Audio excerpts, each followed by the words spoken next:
అందరికీ వందనాలు. Praise the lord అండి. ఇప్పుడే కొన్ని గంటల క్రితము ఒక న్యూస్ చూడటం జరిగింది. ఏంటి ఆ వార్త అంటే, అజయ్ బాబును అరెస్ట్ చేశారు. అజయ్ బాబును అరెస్ట్ చేశారని. మరి అజయ్ బాబును ఎందుకు అరెస్ట్ చేశారో మరి అర్థం కావట్లేదు.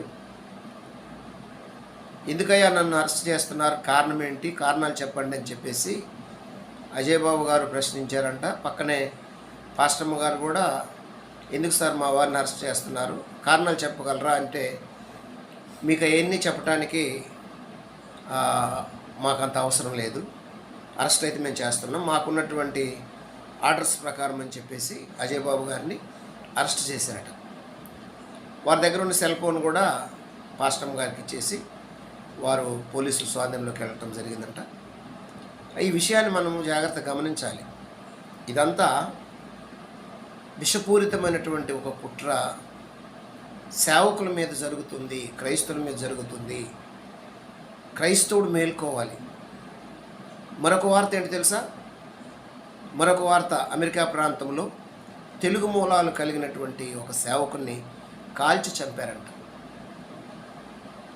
ఇలాగా ఒక్కొక్కరిని హతమారిస్తే భయపడిపోతారు, క్రైస్తవులు బయటికి రారు, మాట్లాడరు.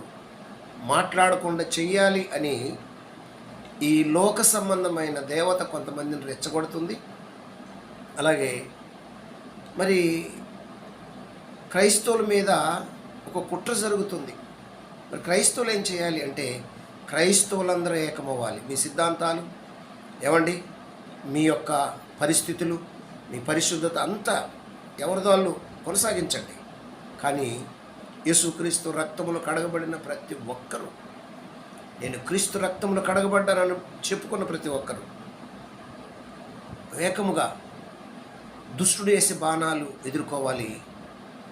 క్రైస్తవుల మీద జరుగుతున్నటువంటి కుట్రలను ఎదిరించాలి. ఎదిరించి నిలబడి, మేము భారతీయులమే, భారతీయ పౌరుషత్వం మాకుంది, ఈ గడ్డ మీద పుట్టాము, ఎక్కడి నుంచో మేము తప్పిపోయి రాలేదు అని ప్రశ్నించవలసిన బాధ్యత ప్రతి క్రైస్తవుడి మీద, సేవకుల మీద ఉంది. విషయాన్ని గమనించండి. ప్రతి ఒక్కరూ ఏకమవ్వాలి. క్రైస్తవ జనాంగమా, ఏకమై ఈ విషపూరితమైనటువంటి కుట్రను ఎదుర్కోవాలి. లోపల చాప కింద నీరు పారినట్లు ఈ కుట్ర జరుగుతుంది. కాబట్టి ప్రతి ఒక్కరూ ఈ విషయాన్ని గమనించి క్రైస్తవులందరూ ఏకం కావాలి. క్రైస్తవులు